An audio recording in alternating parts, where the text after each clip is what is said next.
Sigamos con los diodos. Aquí tenemos otro circuito con una fuente de voltaje variable entre 0 y 20 volt, o sea que no varía la polaridad, la cual se mantiene siempre porque no hay tensiones negativas en la fuente. Aquí tenemos una resistencia de 100 ohm, aquí tenemos un diodo y aquí tenemos una fuentecita de 10 volt. Y esta es la referencia de voltaje nulo o voltaje cero, vamos a llamarle voltaje cero. Bien, entonces nos dice, obtenga la relación entre la tensión de entrada y la tensión de salida si se usa la segunda aproximación con voltaje gamma igual a 1 volt.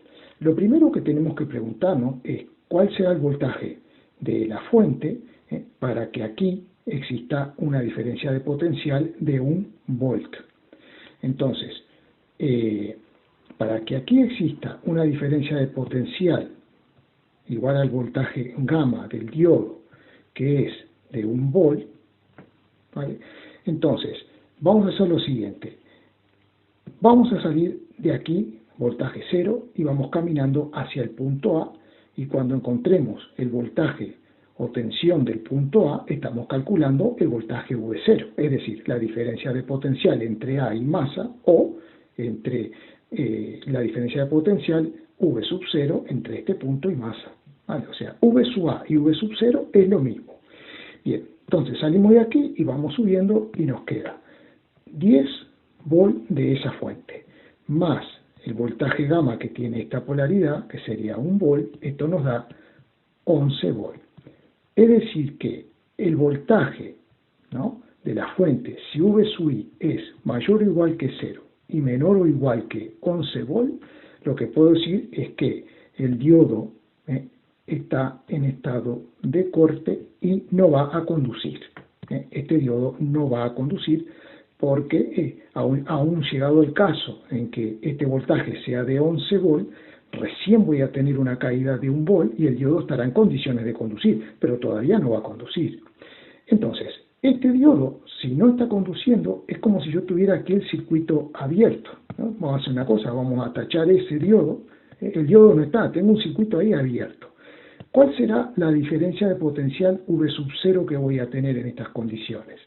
Bien, este punto de aquí abajo está conectado al voltaje V sub 0, pero este punto de arriba me queda conectado al voltaje de la fuente. La resistencia no va a tener una diferencia de potencial porque no hay corriente. Es decir, si el diodo no conduce, no hay ninguna corriente en este circuito. Entonces, el voltaje V sub 0 de salida va a ser igual al voltaje V sub I. Vamos a ponerlo aquí. V sub 0 será igual que V sub I. Vamos a ponernos ahora en la condición de que el voltaje V sub I va a ser mayor que 11 volt y va a ser menor o igual que 20, que es lo que nos queda, ¿no? Porque la fuente llega hasta 20 volt. Bien, en esas condiciones el diodo va a estar conduciendo, y si el diodo va a estar conduciendo, aquí habrá una diferencia de potencial de 1 volt. Es como si yo tuviera una fuente parecida a esta, puedo sustituir el diodo por una fuente, ese es el modelo del diodo, lo sustituyo por una fuente con sumas menos de 1 volt. Bien, entonces vamos a tener una corriente eléctrica por aquí, vamos a poner los signos a la resistencia y vamos a calcular esa corriente. Entonces, esa corriente sería aplicando Kirchhoff, V sub I menos 100 ohm por I, menos la caída en el diodo, que será de 1 volt, menos los 10 volt de la fuente, y todo esto igual a 0. Entonces, ¿qué nos va a quedar? Nos va a quedar que V sub I menos 11 volt, esto será igual a 100 ohmios por I, y por tanto la intensidad será V sub I menos 11 volt dividido 100 ohm. La dejamos ahí expresada. Ahora bien, ¿qué pasará con el voltaje de salida V sub 0?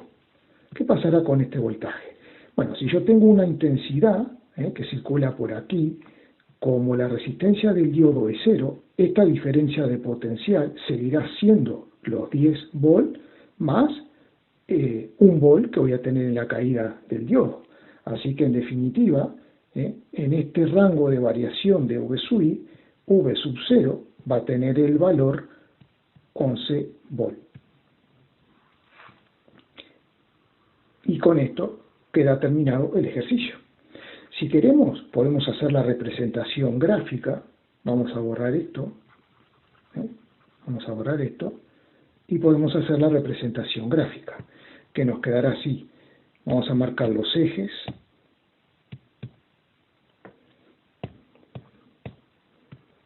Ahora, vamos a marcar los ejes. Aquí pondríamos V sub 0, que es el voltaje de salida, y aquí el voltaje de entrada. V sub I y V sub 0 en volt y esto en volt. Bien, dijimos entre 0 y 11 volt, el voltaje de entrada es igual al voltaje de salida. Es decir, que voy a tener una recta, voy a poner aquí 11 volt, voy a poner aquí, esto nos dará una recta, vamos a dibujarla, así.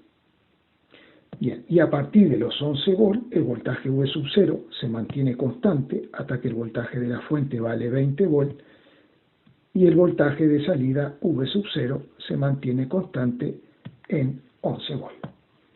Muy sencillito.